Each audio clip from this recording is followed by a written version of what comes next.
Before humans carved their names into stone, before fire had a name, there was only ice, hunger, darkness, and the will to survive. And this is where our story begins, in a world of roaring wind and blinding white, where dawn breaks not with warmth, but with the scream of a blizzard over an endless tundra. Men, women, and children wrapped in animal hides stitched with bone needles pushed through waist-deep drifts beneath a steel-gray sky, their breath exploding into clouds and vanishing. Elders, leaning on spears, children gripping their mother's legs. Everyone moving because to stop is to vanish, while above them the storm swallows the horizon and the air tastes of iron and frost. They find shelter in a ribbed cathedral of mammoth bone and hide, where a thumb-sized flame licks at darkness and weak orange light paints the walls with trembling shadows. And inside this trembling glow, they press numb hands toward heat, feed the fire with splinters and sinew, and listen to the wind moan, like a living thing beyond the seams. Deeper still, in a sapphire-tinted ice cave where every wall glitters with trapped winter, hands crack frozen bones with sharp stones to reach life-giving marrow, nap flint, scrape hides, twist sinew into cord, and shape the future with sparks that die on blue ice. The camera of memory moving from the vastness of glacial palaces to the intimate music of stone on bone, breath on cold. Focus on survival. When the storm relents, they step outside and follow. Faint tracks across the flats, not to spill blood in spectacle, but to read the grammar of the land. Hoofprints, wind-swept grooves, the angle of a distant shadow, and they move with the patience of hunters who know the difference between hunger and foolishness. Torches glowing like cautious stars in a blue-gray noon, feet crunching, ropes ready, spears carried low, every glance measuring risk. At midday, the river is a mirror of crushed diamonds, and the tribe drags heavy logs over brittle ice with hide ropes looped across shoulders, muscles clenching beneath smoking furs, footsteps squealing on glass, and the creak of widening seams whispers that one wrong step will be a grave. Yet they don't stop, because a shelter not yet built is a death already promised.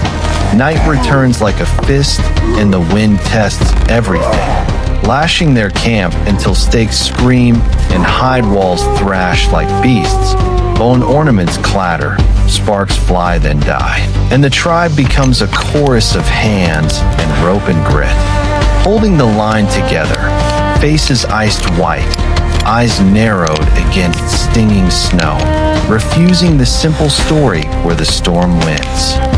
Later, when the gusts fall silent and only the faint orange of a last ember trembles inside the shelter, they sit in a circle and count breaths. The old hum to steady the young dream of warmth they barely remember, and the ember's glow paints rings of red into their pupils like small suns already rising. Morning breaks as a blade of gold, and from the cave mouth we see silhouettes step into a world scrubbed clean and quiet. The lens of memory gliding past icicles, past frost-furred stone, into the open where a field of unbroken snow waits like a blank page no story has yet stained. Their hands covering eyes as sky floods white, and the air fills with the delicate metronome of meltwater dripping from roofs of ice.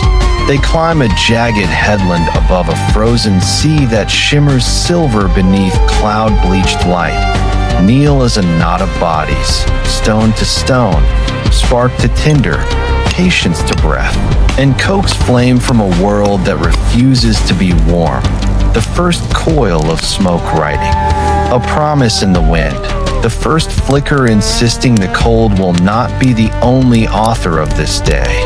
By twilight they share roasted meat, not as a feast, but as a ceremony of survival. Cheeks flushed with heat, eyes soft in the fire's amber, children curled beneath hides, hands passing bites with the reverence of a blessing, sparks lifting into the dark to become a new kind of constellation. And then the sky breaks open with living color, emerald and violet curtains of aurora flowing like breath from the heavens. And they rise to clap and stamp and turn, not in celebration of victory, but in recognition of belonging. Breath glowing in the firelight, fur hems swirling, ornaments glittering, their rhythm joining the low hum of the lights and the hush of the snow until the night itself seems to nod. Later, in the shelter's hush, a mother holds a sleeping child, brushes damp hair from a small brow. Fathers set tools aside and speak in low murmurs without words, because the grammar of love was older than language and needs no alphabet, and smoke drifts in ribbons toward a roof furred with frost while embers blink like slow stars. Morning fog makes a soft gray cradle for the camp, and everyone works. Hands on torn hides, hands on bent frames, hands tying knots that will not slip even when the world does. Steam rising from wet furs as the thin sun warms them to breath. Close-ups of knuckles scarred by winter, of eyes that measure and forgive, of quiet mouths set in that unmistakable shape called resolve. The day brightens to gold, and on a high ridge they stand shoulder to shoulder, not posing, simply breathing, letting their exhaled plumes unspool into the air as the camera of memory schemes their footprints and rises to reveal a landscape that is not their enemy but their teacher. And when at last the sun lifts clean over the far rim of ice, the tribe walks toward it, not as conquerors, but as carriers of a fragile flame, their footsteps writing the first chapter of what it truly means to be human.